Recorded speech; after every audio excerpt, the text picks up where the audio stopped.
Airlines race to fix Airbus planes after warning solar radiation could cause pilots to lose control. Airlines worldwide are rushing to repair thousands of Airbus A320 family planes after a solar storm caused a flight to lose control last month. Around 6,000 planes need fixes, but most repairs are quick, just a software rollback taking about 2 hours. The incident occurred on October 30th, when a JetBlue A320 from Cancun to Newark suddenly dropped in altitude. Pilots made an emergency landing in Tampa, and 15 passengers were hospitalized.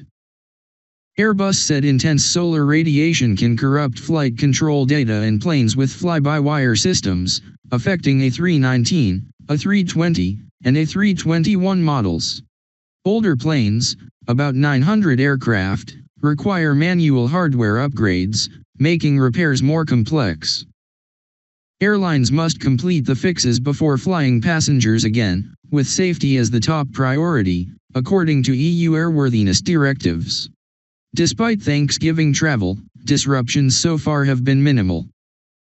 Airlines racing to repair Airbus A320 family planes after a solar storm incident have mostly avoided widespread disruptions. Major airports in Dallas, Dubai, Atlanta, Tokyo, and London reported that most flights were on time or only slightly delayed.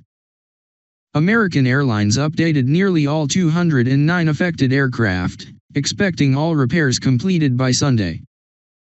Delta Airlines has fewer than 50 impacted A321neos, with work finishing quickly. United Airlines reported only minor disruptions for 6 planes. JetBlue and Asia-Pacific carriers like Jetstar, Air New Zealand, Indigo, and Air India Express have begun repairs, with Jetstar cancelling around 90 flights temporarily. In Europe, airlines including Lufthansa, EasyJet, Wizz Air, Aer Lingus, and British Airways confirmed some planes were affected, but operations remain largely smooth. Even the Papal plane Shepherd 1 required updates, but the fixes were completed in time for Pope Leo's trip. Airbus and European Aviation Safety Authority require reversing the software upgrade before planes can fly again. Overall, airlines have managed the situation efficiently, minimizing delays for passengers.